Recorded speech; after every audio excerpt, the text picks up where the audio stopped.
কালীপুজো উপলক্ষে থানারপাড়া থানার বিশেষ উদ্যোগে আয়োজিত হলো সামাজিক ও ধার্মিক অনুষ্ঠান। প্রতি বছরের ধারাবাহিকতাকে বজায় রেখে এবছরও জাঁকজমকপূর্ণভাবে থানারপাড়া থানায় আয়োজন করা হয়েছে কালীপুজোর। মণ্ডপ সজ্জায় সাজানো হয়েছে একাধিক সমাজ সচেতনতার বার্তা, তার পাশাপাশি নেওয়া হয়েছে একাধিক সামাজিক উদ্যোগ। রবিবার এই পুজোর উদ্বোধন করেন কৃষ্ণনগর জেলার পুলিশ সুপার অমরনাথকে। এছাড়াও উপস্থিত ছিলেন সাংসদ ও অন্যান্য পুলিশ কর্মীরা। এবছর পুজো মণ্ডপে বিভিন্ন সমাজ সচেতনতার বার্তার পাশাপাশি শতাধিক দুস্থ পরিবারের হাতে তুলে দেওয়া হয় নতুন বস্ত্র। এছাড়াও 2025 সালে সেরা দুর্গাপুজো কমিটিগুলিকে এদিন পুরস্কৃত করা হয়। সমাজ ও ধর্মের মেলবন্ধনকে এক সুতোয় বেঁধে রেখেছে থানারপাড়া থানা। তাদের এই উদ্যোগকে সাধুবাদ জানিয়েছেন সাধারণ মানুষ।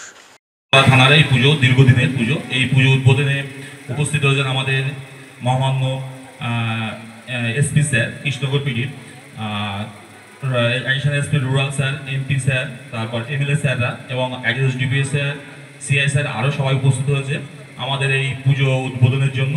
এবং পুজো উদ্বোধনের পরে আমাদের কিছু সাধারণ মানুষের জন্য আমরা আজকে কিছু দুস্থ ব্যক্তিকে কিছু বস্ত্র বিতরণ করব, সেটাও স্যাররা করবেন।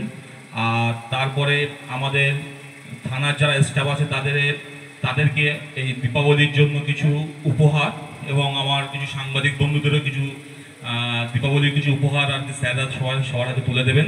আর সবাইকে বিশেষ করে ধন্যবাদ জানাই যে আমার এই থানার প্রোগ্রামে সবাই উপস্থিত হওয়ার জন্য এবং আমাদের এই থানার এই শ্যামা পুজোকে সবাই সুষ্ঠুভাবে আর কি যাতে পরিচালনা করতে পারি তার জন্য সবাই উপস্থিত হয়েছে। সেই জন্য সবাইকে আবারও ধন্যবাদ জানিয়ে আমার সংক্ষিপ্ত বক্তব্য শেষ করছি।